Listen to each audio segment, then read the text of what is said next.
बिस्मिल्लाहिर्रहमानिर्रहीम। इय्याका नअबुदु व इय्याका नस्तईन। नाज़रीन, मैं हूँ अरश और आप देख रहे हैं मेरा यूट्यूब चैनल।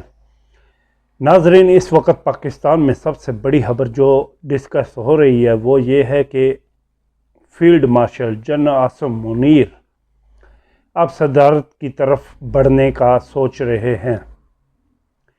जिस तरह अयूब खान ने तमाम पार्टियों को ख़त्म करने की कोशिश की और उसके साथ साथ वो सदारत की तरफ आगे बढ़ते रहे, इसी तरह जनरल ज़ियाउल हक ने भी वही रास्ता अपनाया और तमाम मुल्क के तमाम इख्तियारात अपने कब्ज़े में ले लिए।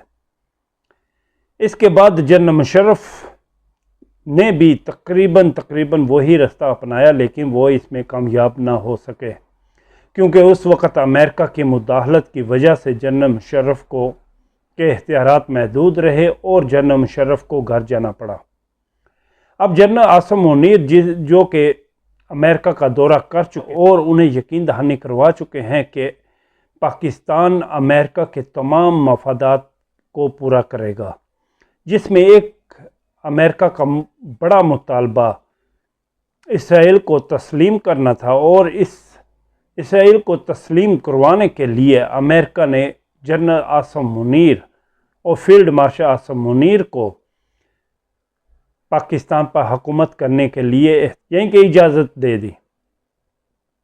और इस वक्त जनरल अमेरिका के दौरे के बाद ये सोच रहे हैं कि इस वक्त उन्हें पाकिस्तान को अपने कंट्रोल में करने के लिए और तमाम इख्तियारात पर कब्ज़ा करने के लिए जो रास्ता बचा है वो है सदारत का।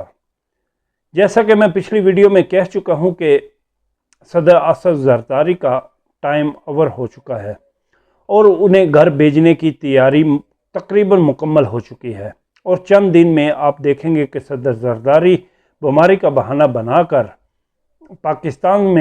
पाकिस्तान से दुबई में शिफ्ट हो जाएंगे और उसके बाद जैसे ही सदर पाकिस्तान का इस्तीफ़ा आएगा उसके बाद पाकिस्तान में 27वीं तरमीम पेश करके field marshal general Asim Munir को फौरी तौर पर सदारत का ओहदा दे दिया जाएगा, जिसके बाद मौजूदा हुकूमत एक स्टंप हुकूमत बनकर रह जाएगी और इस हुकूमत के इख्तियारात तकरीबन ना होने के बराबर होंगे। अब तो कुछ हद तक वो अपने इख्तियारात इस्तेमाल करते हैं, लेकिन फील्ड मार्शल के पास सदारत जाने के बाद इनके इख्तियारात सिर्फ़ और सिर्फ एक कठपुतली के से रह जाएंगे।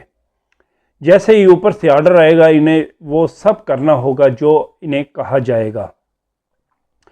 फील्ड मार्शल ने यहाँ तक पहुँचने के लिए जो रास्ता अपनाया वो रास्ता अदलिया का रास्ता था। सबसे पहले काजी फाइज ईसा को कंट्रोल किया गया और उसके बाद इलेक्शन कमिश्नर को कंट्रोल किया गया।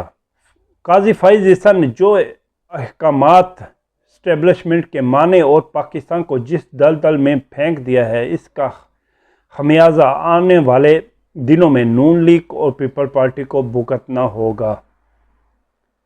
रही बात इमरान खान की, तो इमरान खान जैसे पहले दिन से डटा है कि वो कोई भी किसी किस्म का कंप्रोमाइज़ नहीं करेगा, तो वो अपने अल्फाज पर कायम है।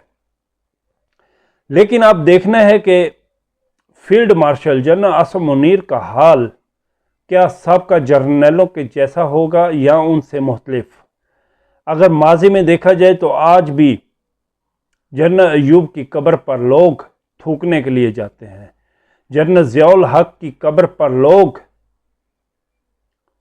थूकते हैं और इसके बाद जनरल मुशर्रफ की कब्र का किसी को इल्म ही नहीं।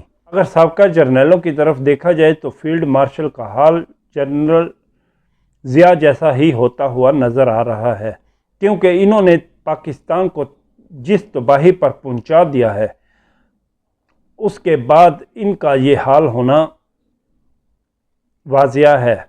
दूसरी तरफ आवाम भी इस वक्त बिफर चुकी है और आवाम ने भी इमरान खान की آواز پہ لبیک کہہ دیا ہے اور بہت ہی جلد پاکستان میں یہ میدان سجنے لگا ہے۔ اس بار تجزیہ نگار یہ کہہ رہے ہیں کہ اگر عمران خان نے یہ کال دی اور عوام سڑکوں پر آ گئی تو پھر ان جرنیلوں اور ان چور ڈاکوؤں کے بھاگنے کا راستہ بند کر دیا جائے۔ ان کی حالت بنگلہ دیش کی وزیر اعظم حسینہ واجد جیسی ہی ہوگی۔ ہم دعا کرتے ہیں کہ خدا ایسا دن پاکستان پر نہ لائے کہ عوام کو آ کر ان چوروں سے پاکستان کو آزاد کروانا پڑے۔